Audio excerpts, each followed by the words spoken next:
Au nom du Père, du Fils, Saint-Esprit, un seul Dieu, Amen, que sa bénédiction repose sur nous tous, Amen. Alors, la dernière fois, nous sommes arrêtés sur le verset 6, Éphésiens, chapitre 2, verset 6. On va lire de 6 à 9 et après on va continuer. Alors, verset 6 à 9. Il nous a ressuscités ensemble et nous a fait asseoir ensemble dans les lieux célestes, en Jésus-Christ, afin de montrer dans les siècles à venir l'infinie richesse de sa grâce, par sa bonté envers nous, en Jésus-Christ. Car c'est par la grâce que vous êtes sauvés, par le moyen de la foi. Et cela ne vient pas de vous, c'est le don de Dieu. Ce n'est point par les œuvres, afin que personne ne se glorifie. Gloire à toi, Seigneur. Alors, quand vous lisez le verset 6 en disant qu'il nous a ressuscités ensemble, et nous avait fait asseoir ensemble dans les lieux célestes, c'est un passé composé. Est-ce que nous sommes déjà ressuscités? Est-ce que il nous a fait déjà asseoir ensemble dans le lieu céleste, en Jésus-Christ? Ben non. Mais alors pourquoi il parle dans le temps passé? Parce que tout simplement, tout ce qui est arrivé au Christ, ça va arriver aussi pour nous. On doit comprendre que le Christ, qu'est-ce qu'il a fait le Christ? Le Christ, il a pris notre humanité et il a fait un chemin de la mort par la résurrection vers l'ascension aux cieux, vers s'asseoir dans la gloire du Père. Alors, ce trajet-là que le Christ a fait par notre humanité, eh bien, on va le faire. Mais puisque lui, il a déjà fait, c'est-à-dire que le chemin est ouvert, ça sera facile ou ça sera possible pour la nature humaine, la nouvelle nature humaine sauvée et purifiée et pardonnée, ça sera possible pour elle d'être ressuscitée et de s'asseoir à la fin dans les lieux célestes. Tout ça en Christ Jésus. Alors, observez bien que Saint Paul, il aime bien ce terme, en Christ Jésus. Si je suis en Christ, c'est-à-dire si je persiste dans l'amour du Christ et dans la foi en Christ, et je suis son chemin. Donc, tout ce qui est arrivé au Christ arrivera pour nous aussi. Tout ce que le Christ a accompli par résurrection, par ascension, par siège dans la gloire du Père, eh bien, était pour notre crédit, pour notre intérêt. Il est ressuscité, il est monté aux cieux, il s'est assis à droite du Père. On dit toujours que nous sommes morts par le péché, mais nous sommes déjà ressuscités. Mais quel genre de résurrection? Eh bien, on dit toujours, dans la littérature chrétienne et dans la conception chrétienne, qu'il y a deux genres de résurrection. Premier genre de la résurrection, on a déjà vécu cette résurrection-là quand on est ressuscité de la mort du péché. Ça, c'est une résurrection.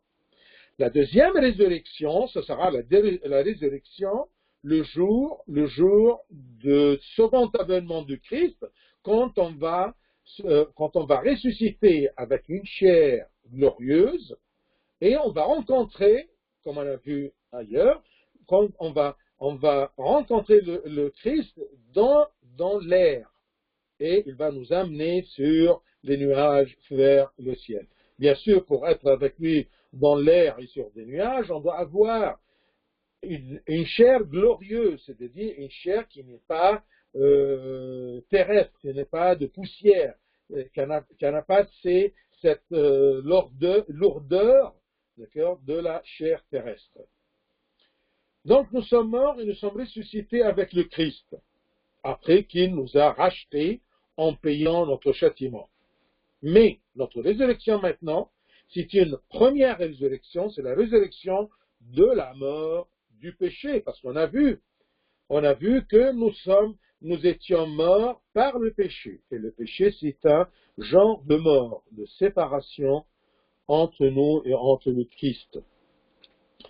Donc, maintenant, nous sommes ressuscités de la mort du péché, ayant un acompte de la vie céleste. Quand on est ressuscité du péché ou de la mort du péché, on sent cette joie. C'est comme un acompte, un échantillon de la vraie joie éternelle. Et cet acompte-là, on le reçoit par cette résurrection et par la foi en Christ lui-même et par la soumission de notre volonté à celle de Dieu. Attention, être en Christ, c'est croire en Christ. Mais croire, tout simplement, non. Croire et suivre. Croire et que ma volonté soit soumise à la volonté de Dieu. J'agis et je vis selon la volonté de Dieu.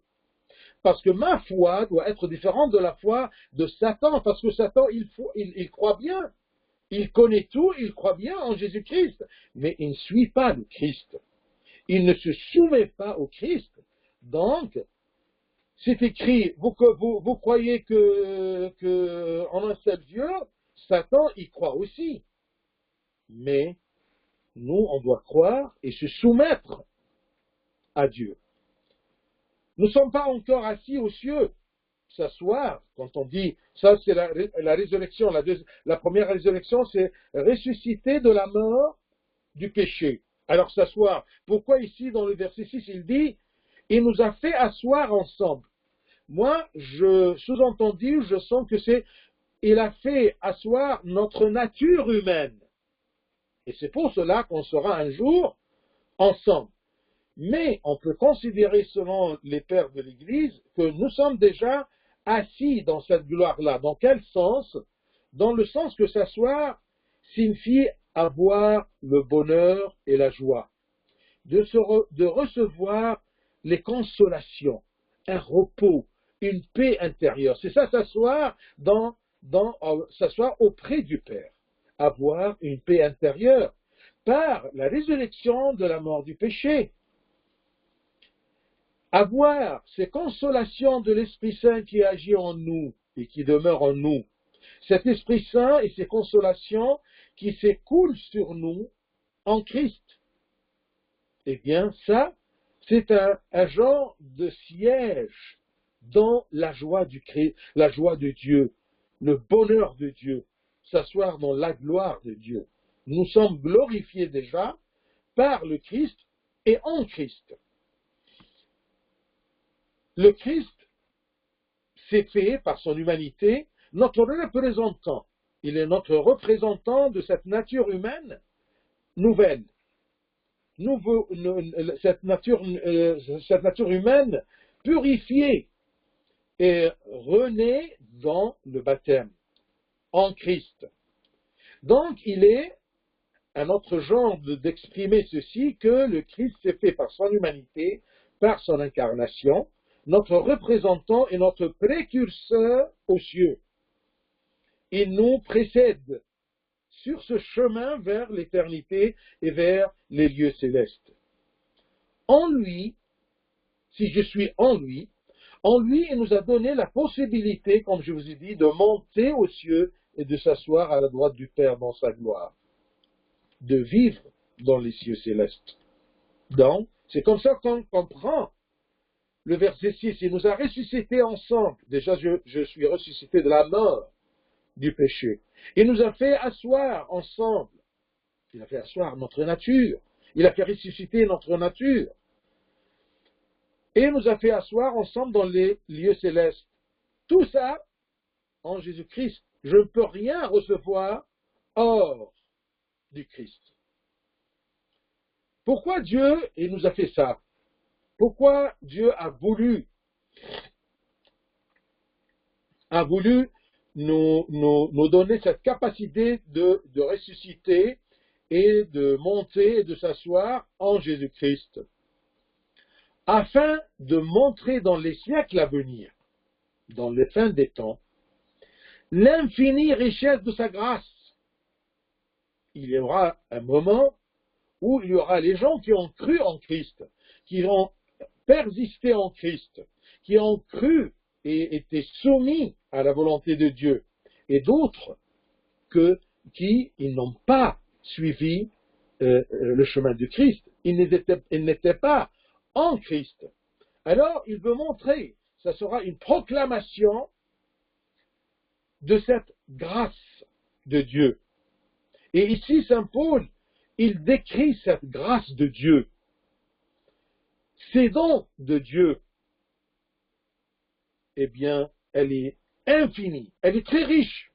Dieu est très généreux dans sa grâce, dans ses dons.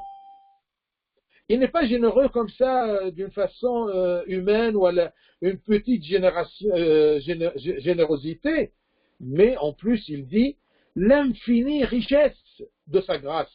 Imaginez-vous, c'est une grâce très riche. Quel est ce niveau de cette richesse de sa grâce? Eh bien, c'est l'infini. L'infinie richesse de sa grâce. Quand on saisit ceci, on commence à aimer Dieu pour bien l'adorer. On a besoin de suivre le Christ, mais on a besoin de l'aimer pour le suivre.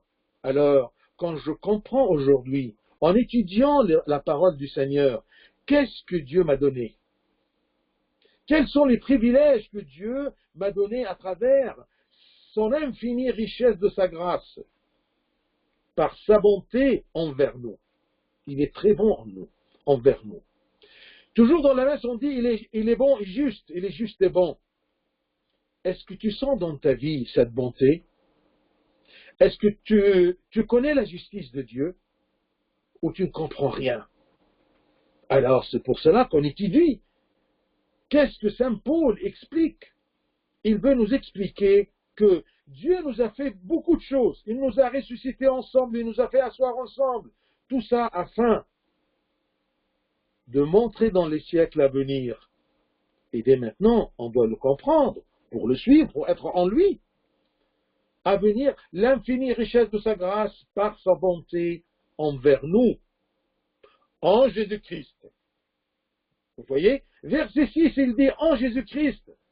Verset 7, en Jésus-Christ, on ne peut rien avoir hors de Jésus-Christ.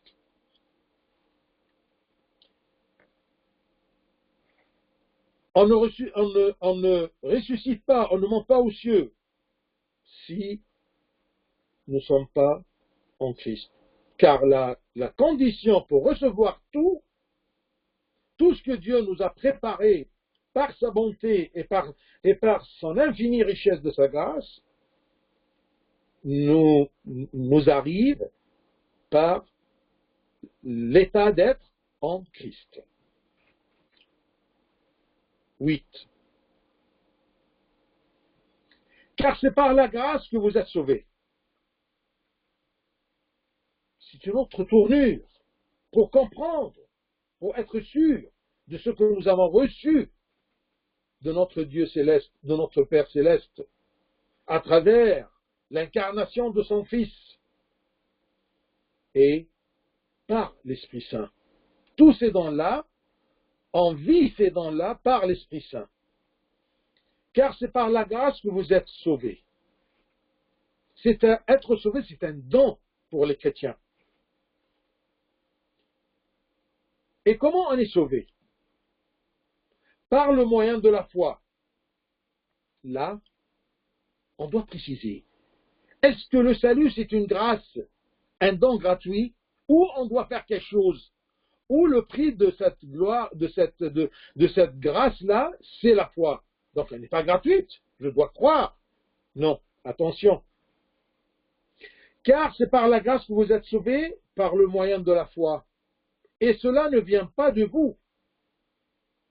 Être sauvé par la foi et la foi elle-même, ça ne vient pas de nous. Même la foi nécessaire pour profiter de la grâce du salut, ça ne vient pas de nous. C'est le don de Dieu.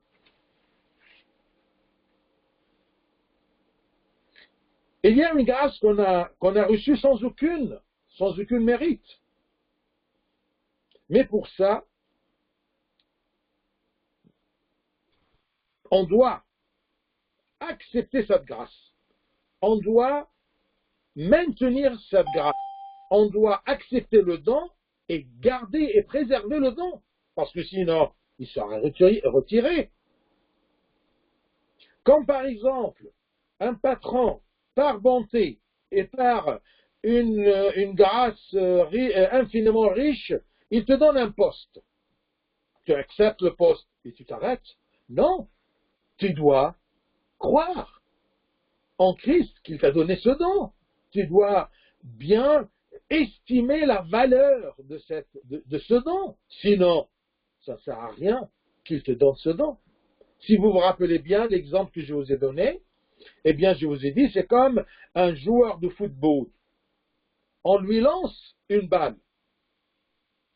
Il a le choix de recevoir cette balle ou de la laisser tomber.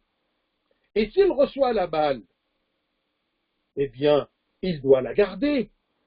Si Dieu nous donne gratuitement le salut, il fait tout, il paye tout, il nous présente le salut, on doit le recevoir et on doit croire que ce qu'il a fait, c'est un salut pour moi. Comment je peux croire en ça tout seul? C'est trop difficile. Alors, c'est par la foi. Et même ceci, tout cela n'est qu'un don de Dieu. Regardez la générosité de Dieu. Il me donne tout, gratuitement, mais il me dit, garde-le, accepte-le d'abord et garde-le après. Mais si tu l'acceptes et tu ne le gardes pas, et tu le jettes, le footballeur, il prit la balle, le don de Dieu, et ensuite, il la garde un peu, ensuite, il la laisse tomber. Est-ce qu'il a profité? Non.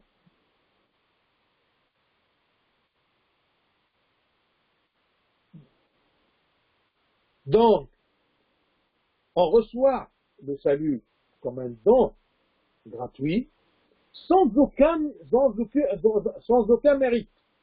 Mais on doit le garder par la foi en Christ. Et on doit être sûr qu'on ne peut pas croire seul en Dieu. C'est trop difficile pour l'homme. Personne, c'est écrit que personne ne peut dire que le Seigneur est Dieu, Christ est Dieu, que par l'Esprit Saint. C'est par l'esprit de la connaissance, de l'intelligence, de l'illumination, pour pouvoir comprendre ces, si vous vous rappelez bien, ces secrets, ces mystères de Christ, ces mystères de Dieu. Plus tu as la foi, plus tu acceptes le don de la foi pour saisir le don du salut, tu vas être comment dire, enraciné en Christ et tu vas profiter des dons du Seigneur. La foi, c'est quoi la foi? Qu'est-ce qu'on a dit à propos de la foi dans les dictons des pères? Mais j'ai choisi quelques pratiques pour comprendre la foi. La foi doit être une foi vivante, une foi soutenue par des œuvres, des bonnes œuvres. La foi vivante, pour avoir des œuvres, accomplir des œuvres comme conséquence de ma foi, eh bien, la foi, c'est de forcer d'accomplir les bonnes œuvres. C'est forcer. C'est ça qu'on appelle l'effort, guérette. Eh bien, la foi vivante est se forcer d'accomplir les bonnes œuvres. Ainsi, la grâce de Dieu nous soutienne. Se forcer. C'est ça la lutte spirituelle. Parce que ce n'est pas facile d'accomplir les commandements de Dieu. Ce n'est pas facile d'être un enfant de Dieu. Ça, c'est la foi. Donc, on doit labourer, on doit lutter, mais sans se flatter. Attention. Tout est gratuit. Je dois le recevoir, je dois le maintenir, je dois m'efforcer à le garder. Mais sans se flatter, sans se glorifier, comme si ça vient de moi, pour ne pas tomber dans l'orgueil. Se flatter, d'accord, eh bien, ça va me mener à un péché, à une chute incroyable. C'est l'orgueil. Et c'est ça qui casse l'homme. C'est ça le grand piège de Satan. Parce que Satan lui-même, il est tombé dans ce piège-là, l'orgueil. On doit attribuer chaque bonne œuvre à la bienveillance de Dieu, à la générosité de Dieu, à la grâce de Dieu. Je vous donne, je vous donne un exemple sous forme d'une une petite histoire, une petite, disons, anaphore. Eh bien, imaginons que il y a une personne A, très forte, et une personne B, très faible. Ils sont sur le bord de la mer. Alors, A, il dit à B, descends dans la mer, jette-toi dans la mer, et va chercher cette personne-là, C. A demande à B de se jeter dans l'eau et de ramener C. Alors B, il regarde de loin C. C, c'est une personne très obèse et très forte. Il dit, il est très faible. Alors B, il peut avoir deux choix. Ou bien il est confiance en A. Il se jette dans l'eau pour aller chercher, par obéissance et par confiance en A, parce qu'il a confiance dans son amour. Il ne va pas me laisser me jeter dans l'eau, d'accord, et chercher quelqu'un qui peut me faire noyer.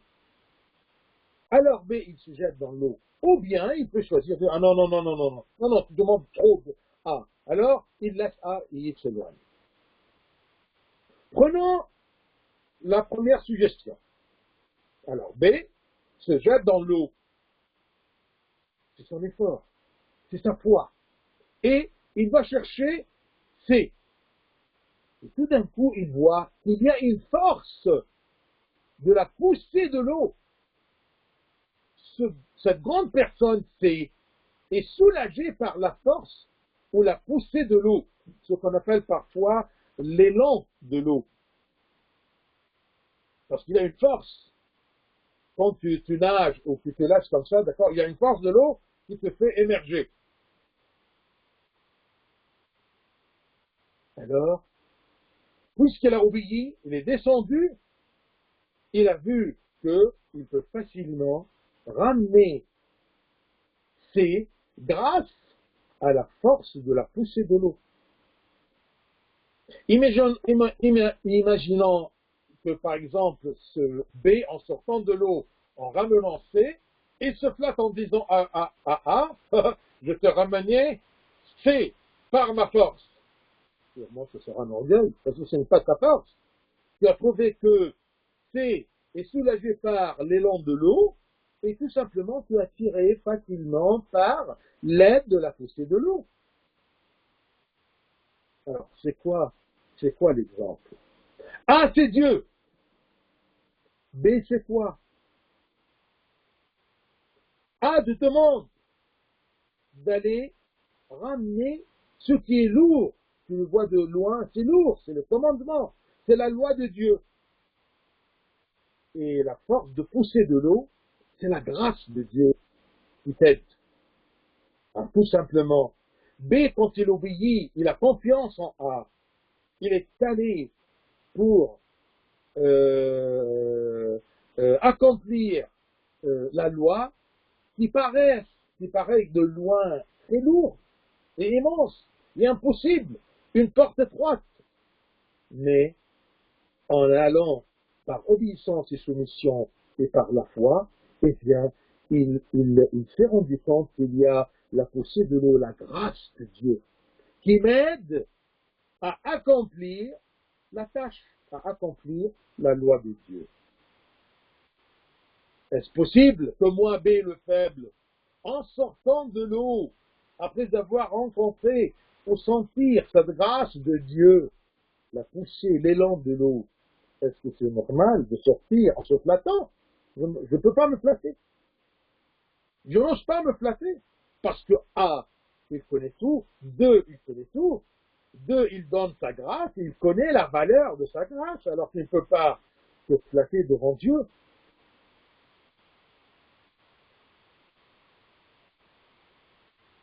Donc, 8 et 9, on va la lire. Car c'est par la grâce que vous êtes sauvés par le moyen de la foi. Et cela ne vient pas de vous. C'est le don de Dieu. Ce n'est point par les œuvres, afin que personne ne se glorifie. Et pourquoi Dieu a peur que vous glorifiez?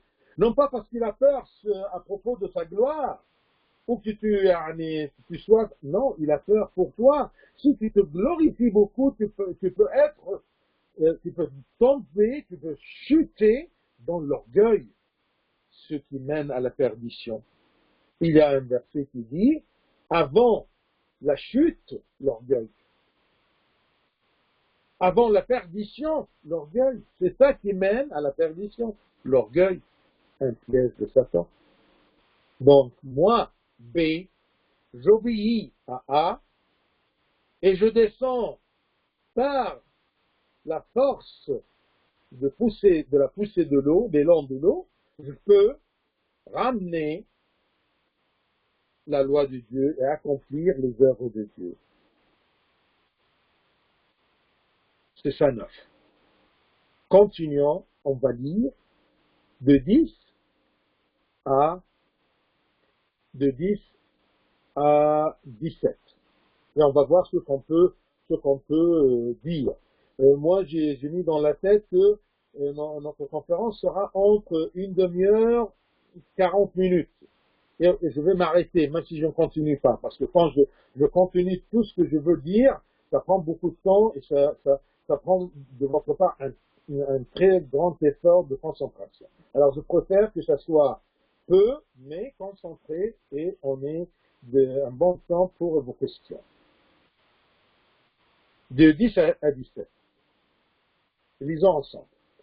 Car nous sommes son ouvrage, ayant été créés en Jésus-Christ. Troisième fois en Jésus-Christ.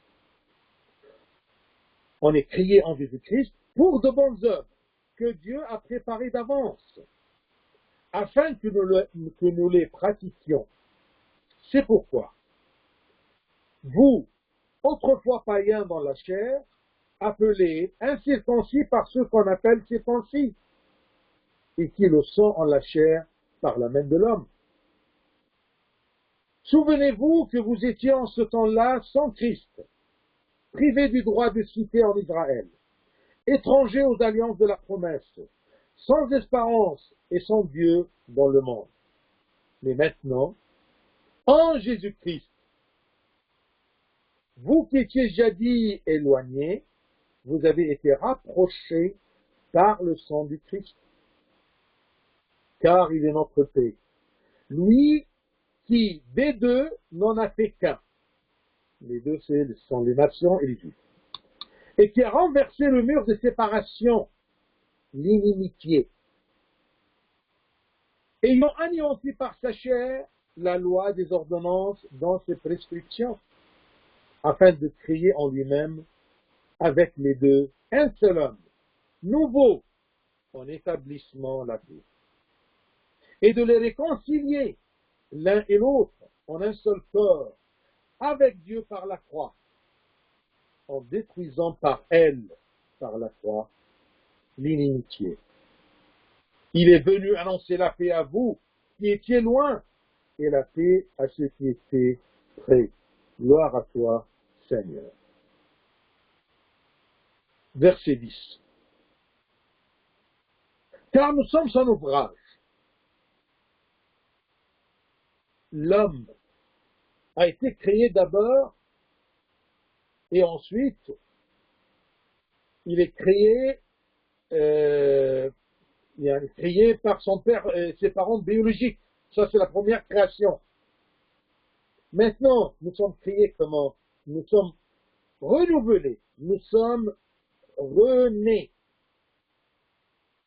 On a une nouvelle naissance, une nouvelle création par le baptême.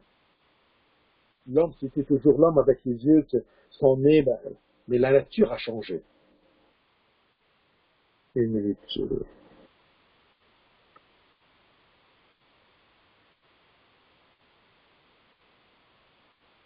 Donc la première naissance des êtres humains était une naissance, était une création biologique de nos parents. Mais celle-ci, la deuxième, eh bien, elle est du baptême. Par le baptême, nous sommes nés de nouveau. C'est une nouvelle naissance.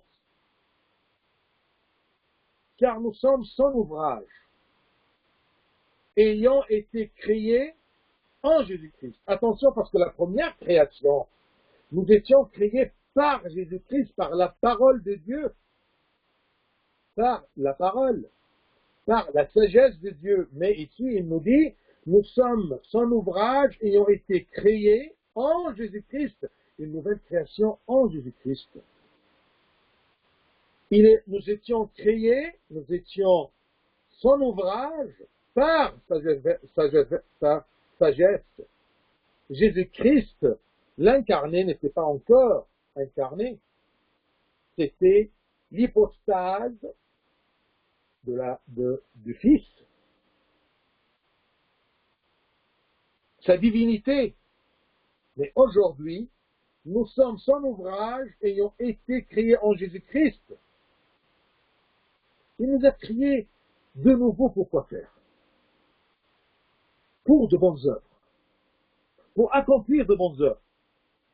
C'est comme si je te ramène pour accomplir des œuvres que j'ai déjà préparées.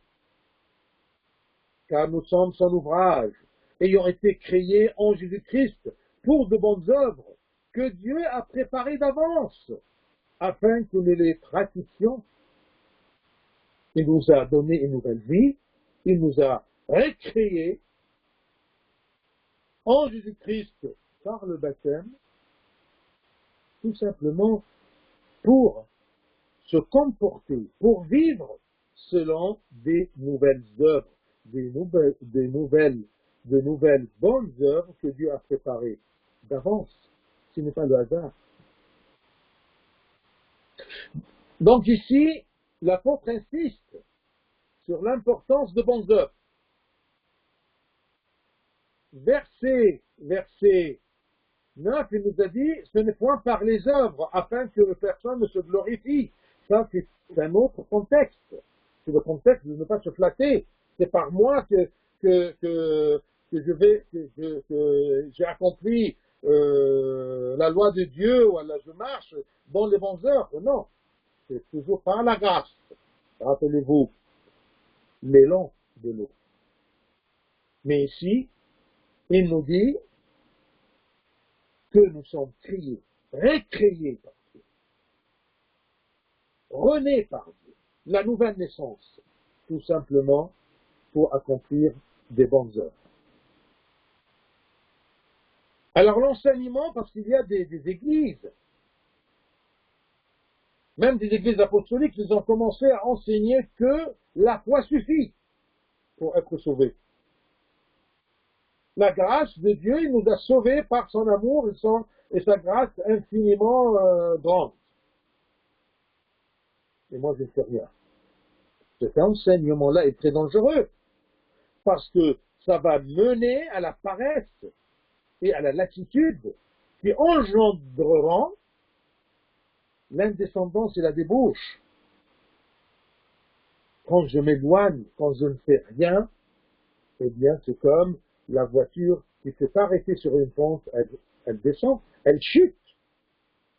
Je dois être toujours en lutte spirituelle, en activité spirituelle, pour que je ne m'affaiblis pas.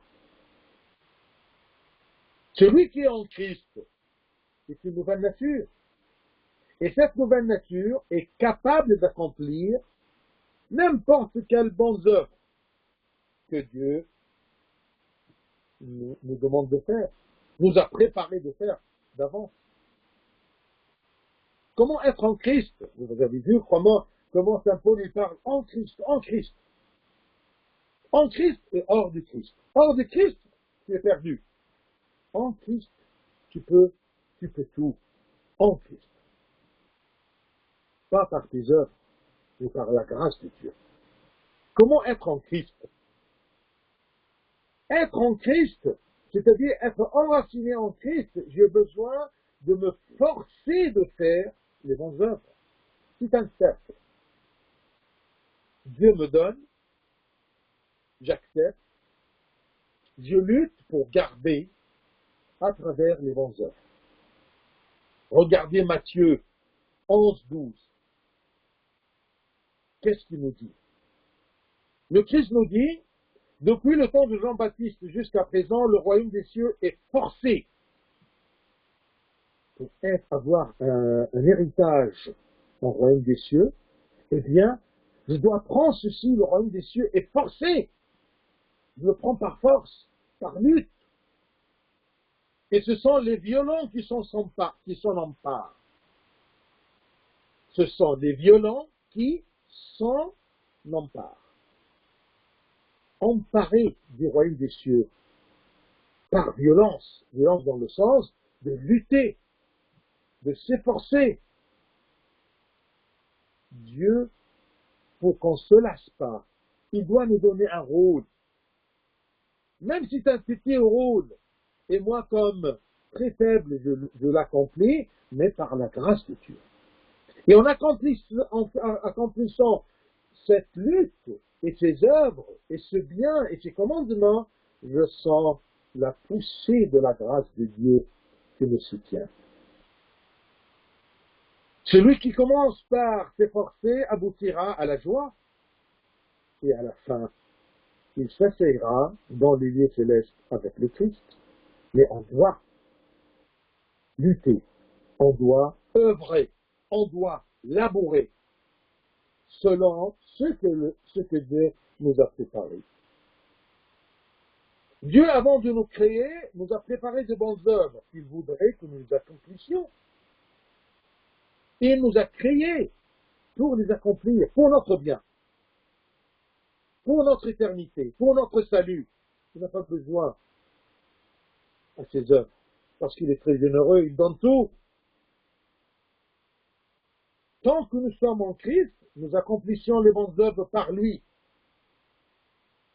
Et là, vous comprenez maintenant, vous pouvez comprendre ce qui est écrit en Jean 15, 5. Je suis le cep, vous êtes les sarments. Celui qui demeure en moi, ça fait en Christ, demeurer en Christ. Celui qui demeure en moi et en qui je demeure, porte beaucoup de fruits. Il va accomplir beaucoup de bonnes œuvres. Car sans moi, vous ne pouvez rien faire. Et ben, moi je fais. Mais en Christ, avec le Christ, par la force de l'Esprit Saint, je ne peux rien faire sans le Christ. Je ne peux pas ramener la personne C si je n'ai pas cette grâce qui m'aide, parce que je suis très faible. Et Dieu ne veut pas me décevoir. Il ne veut pas me mettre devant un fardeau que je ne peux pas le supporter. Non, il me donne d'accomplir une tâche. Il me donne aussi en même temps la force et la grâce de l'accomplir. Ça, c'est la générosité de Dieu. Ça, c'est la grâce de Dieu. Ça, c'est comment dire, comme on a dit, l'infinie richesse de sa grâce. Dieu, il fait tout en moi, mais moi, je dois participer à cette lutte, à ce travail, à ces œuvres que Dieu nous a préparées d'avance. Quelles sont les bonnes œuvres? Les bonnes œuvres, je vous donne quelques exemples pour que ça ne soit pas flou dans notre tête. C'est prêcher la parole de Dieu, c'est faire le bien, c'est témoigner le Christ. Par mes bonnes œuvres, c'est pratiquer l'adoration vers Dieu pour que mon âme soit en paix et soit en joie. C'est étudier la parole de Dieu pour comprendre ce que Dieu veut de nous pour notre salut. c'est abandonner l'amour du monde, c'est être humble, c'est être soumis à Dieu. Et ce n'est pas facile, ça c'est une lutte. Car tout ce qui est bien, parce que par l'esprit comment dire, l'esprit de l'émulation, l'esprit de sagesse, l'esprit de discernement, l'Esprit Saint, je peux facilement discerner entre le mal et le bien. Posons-nous des questions. Ce que j'ai dit, ce que j'ai fait aujourd'hui ou hier ou il y a longtemps, est-ce que c'est du bien ou du mauvais? Est-ce que c'est des bonnes œuvres ou des mauvaises œuvres? Et pourquoi je fais les mauvaises œuvres? Chacun de nous, où en lui demeure l'Esprit Saint par le baptême, parce que nous sommes des baptisés, s'il le veut ou non, l'Esprit Saint est à l'intérieur. Est-ce que tu l'étouffes? Est-ce que tu essayes de boucher les oreilles? Ou tu suis le chemin de Dieu, tu es en Christ, ou tu veux sortir du Christ? Est-ce qu'il demeure en toi pour faire et accomplir tes bonnes œuvres, ou tu cherches ailleurs parce que tu veux te libérer?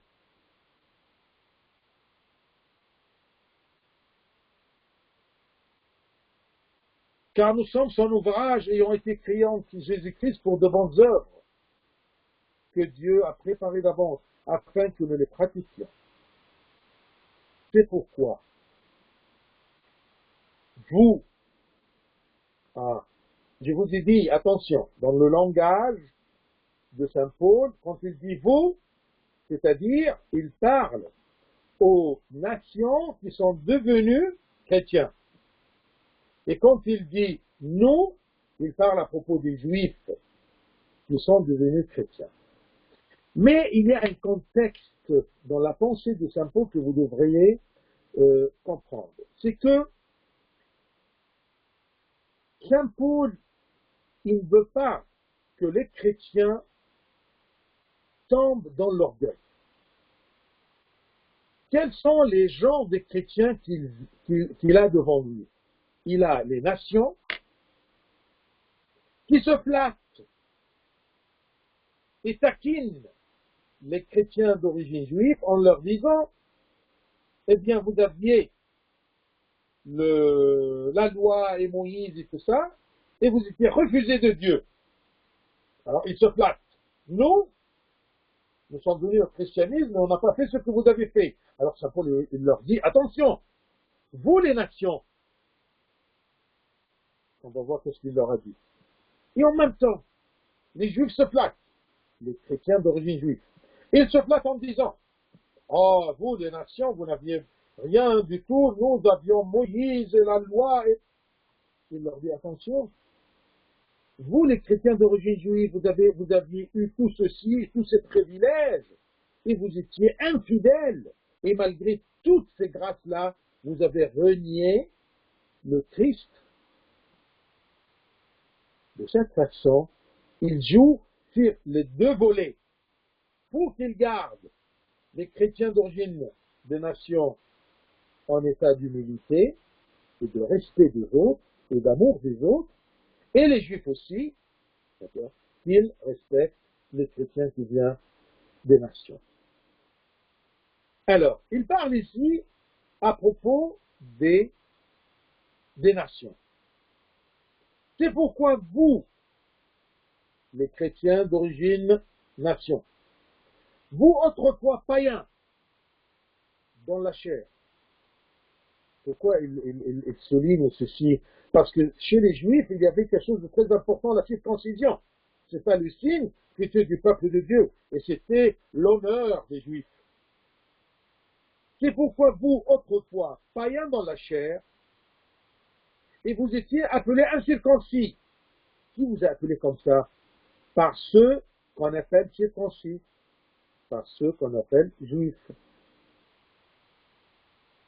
Et ces juifs-là, appelés circoncis, qui vous a appelé vous incirconcis, ces circoncis-là, et qui le sont en la chair, par la main de l'homme. Ce n'est pas un esprit glorifié.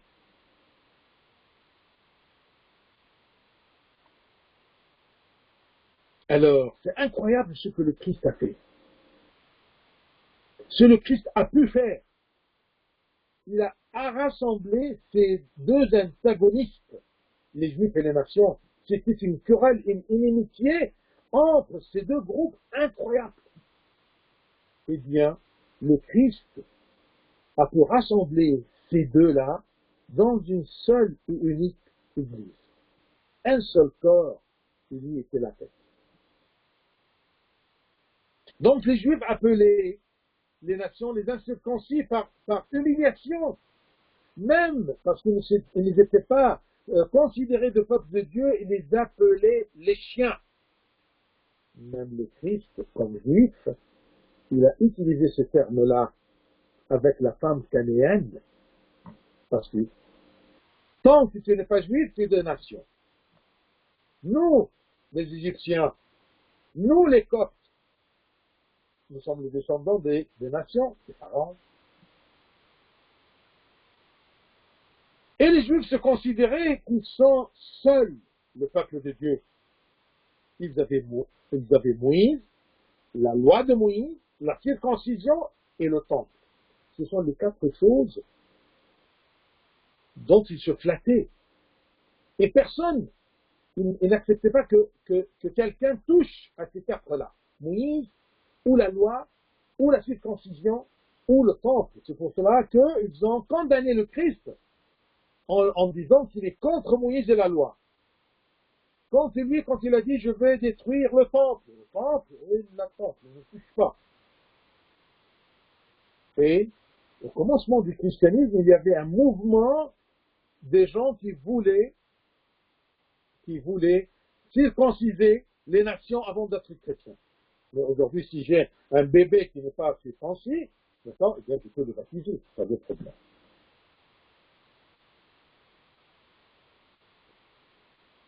Je crois que 19h47, c'est trop.